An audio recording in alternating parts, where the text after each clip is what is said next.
اشرف ملغم ہمارے ساتھ موجود ہیں۔ اشرف بھائی بتائیے گا ہمیں، یہ جو نئی شرائط IMF کی طرف سے عائد کی گئی ہیں، اس میں کیا کیا اہم باتیں ہیں جو عام آدمی کو، پاکستانیوں کو کنسرننگ ہو سکتی ہیں، ان کے لیے انہیں پتہ ہونا ضروری ہے؟ جی بالکل، جو شرائط ہے ایک حد تک تو درست ہے۔ جو وزیر خزانہ نے کہا ہے کہ نئی نہیں ہے، لیکن اس لحاظ سے جس کو میں کہوں گا کہ یہ جب پروگرام ہمارا طے ہوا تھا 2024 میں، اس وقت یہ شرائط IMF نے ان کے سامنے رکھی تھی اور پاکستان نے ان سے اتفاق کیا تھا، لیکن اب تک یہ ڈینائی کرتے رہے کہ ہم نے کوئی شرط نہیں لی، ہم ڈکٹیشن نہیں مانیں گے، ہم فلاں نہیں کریں گے، جتنا بھی تھا اس کو نگیٹ ہی کیا ہے انہوں نے۔ اب الٹیمیٹلی اب آہستہ آہستہ وہ ٹائم آ گیا کہ جب IMF نے تھوڑا سا ان کو سختی سے کہا ہے کہ آپ کو جو چیزیں کرنی ہوں گی، جو چیزیں کرنے کی تھی وہ ٹوٹل تو 23 پوائنٹس بنتے ہیں، لیکن جو اہم چیزیں ہیں جن کو ہر حال میں ان کے کہنے کے بغیر ہی کرنی چاہیے تھی۔ ایک تو میں دیکھتا ہوں سب سے بڑا مسئلہ ہمارا ہے، سب کہتے ہیں کہ صرف ایک محکمہ ٹھیک ہو جائے، وہ ہے FPR۔ ایک محکمہ ٹھیک ہو جائے، میں زیادہ کچھ کرنے کی ضرورت ہی نہیں ہے، لیکن اس پہ جب میں ایز اے جرنلسٹ دیکھ رہا ہوں 92 سے اصلاحات کا عمل ایسا شروع ہوا ہے، وہ مکمل ہونے کا نام ہی نہیں لیتا۔ جب IMF کا پروگرام آتا ہے تھوڑی سی اس میں بہتری آ جاتی ہے، جیسے ہی ہم IMF سے نکلتے ہیں، یقین کریں جس دن ہم IMF کے پروگرام سے نکلیں گے اسی دن ہماری پھر وہی پرانی ڈگر ہو جائے گی۔ تو اس میں ابھی IMF کا دباؤ ہے، جو خاص چیز ہے جس میں 4-5 چیزوں کا ذکر کیا گیا ہے۔ ایک تو ہے کہ ہمارے جو انویسٹیگیشن کے ادارے ہیں، صوبائی اور مرکزی، ان سب کو ایکسیس دی جائے کہ وہ کسی بھی دفتر تک ان کی ایکسیس ہو، خواہ وہ مرکزی حکومت کا ہو جو یا صوبائی حکومت کا ہو، جہاں کرپشن ہو رہی ہے اس کو چیک کر سکے۔ یہ خیر پہلے سے شرائط تھی، اس حد تک یہ ٹھیک ہے، لیکن دوسری چیز ہے کہ پہلے اس کو بارہا پرائم منسٹر نے بھی ٹرائی کیا، وزیر خزانہ نے بھی ٹرائی کیا، جب IMF سے پچھلی طرف مطالبہ آیا تھا کہ زرعی ادویات جو ہے، خاص طور پر کھاد جو ایک بڑا سورس ہے فیڈرل ایکسائز ڈیوٹی کا، اس میں 5% اضافہ کیا جائے۔ اس وقت وزیر اعظم صاحب نے کہا تھا کہ ہم نہیں کریں گے، بڑا پہلے اس سیکٹر پہ بڑا بوجھ ہے، اب وہ اضافہ یہ کریں گے۔ بدقسمتی یہ ہے کہ ہم کرتے ہیں لیکن کسی کے کہنے پہ کرتے ہیں، خود اپنے طور پر نہیں کرتے۔ یا اگر ایک مطالبہ آتا ہے کہ جیسے زرعی ادویات پہ یا کھاد پہ FED کا مطالبہ ہے 5% بڑھاؤ،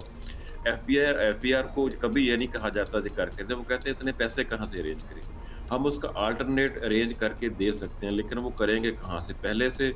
جو ہمارے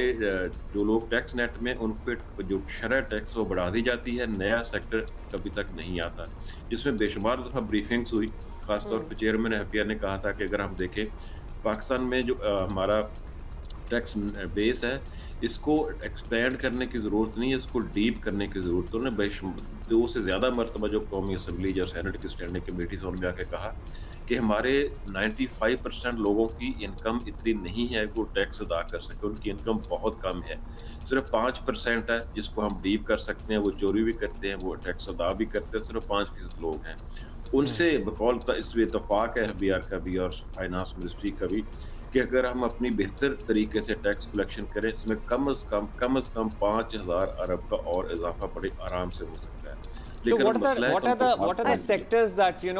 they are eyeing at Ashraf FPR؟ ایک اور بات ہم آپ سے یہ سمجھنا بھی چاہتے ہیں، کیونکہ ہم IMF سے قرض کی ہمیشہ بات کرتے ہیں، پھر شرائط آ جاتی ہیں، مطلب یہ کوئی نیا سلسلہ نہیں ہے، سالوں سے چل رہا ہے۔ ہم کچھ شرائط پوری کرتے ہی ہوں گے کہ ہمیں اگلا والا جو ٹرانچ ہے یا قرض جو ہے وہ ہمیں مل جاتا ہے، پھر جب وہ ختم ہو جاتا ہے تو کیا ہم وی گو بیک ٹو زیرو؟ ہمارے سسٹمز کو تو اس طرح بہتری کی طرف آنا چاہیے تھا کہ چلو کسی وجہ سے کوئی ہم سے کروا رہا ہے تو ہم کر تو رہے ہیں، تو ہم واپس کیسے جاتے ہیں؟ ہم خراب کیسے ہو جاتے ہیں کہ ہمیں ہر بار ایک نئی شرط آ جاتی ہے؟ میں نے یہ یقین کیجئے بہت دفعہ یہ سوال میں نے IMF کے لوگوں سے بھی پوچھا کہ کیا مسئلہ ہے جب ہم پروگرام میں ہوتے ہیں، ہمارا سب کچھ ایک دم ادارے کام کرنا شروع ہو جاتے ہیں، ٹیکس کی کلیکشن بہتر ہو جاتی ہے، جیسے ہی نکلتے ہیں ہماری حالت پہلے سے بری ہو جاتی ہے کہ آپ کے پروگرام میں کوئی فالٹ ہوتا ہے یا ہماری امپلیمنٹیشن میں کوئی فالٹ ہوتا ہے۔ ان کا بڑا کلیئر جواب ہوتا ہے کہ ہم تو کبھی نہیں کہتے ہمارے پاس آؤ، آپ آتے ہیں، امین کہ پاکستان آتا ہے، ہم پھر فلاں فلاں فلاں یہ چیزیں کہتے ہیں، کرو یہ کر دیتے ہیں، جیسے ہی ہم نکلتے ہیں تو پروگرام کے بالکل چیزیں الٹ ہو جاتی ہیں۔ ایک بڑی اہم چیز جو انہوں نے کہا ہے، ہمیشہ سے کہا ہے کہ اپنا جو پبلک سیکٹر ڈیولپمنٹ ہے، جو ترقیاتی پروگرام ہے، اس کو ضرورت کے مطابق رکھیں۔ ہم کبھی بھی اس کو ضرورت کے مطابق نہیں رکھتے، اس کو سیاسی بنیادوں پر اس پہ فنڈز کی ایلوکیشن کرتے ہیں، جو کہ 100% فنڈز کا ضیاع ہوتا ہے۔ اس چیز سے نہ IMF کی شرط پاکستان کو نظر آتی ہے، نہ کوئی اور مسئلہ نظر آتا ہے۔ دڑا دڑ سیاسی بیسوں پر سیاسی بنیادوں پر ترقیاتی اسکیمیں بڑھ رہی ہوتی ہیں اور بنتی ہی چلی جاتی ہیں۔ جیسے ہی IMF سے نکلتے ہیں زیادہ کھل کھیل ہو جاتی ہے،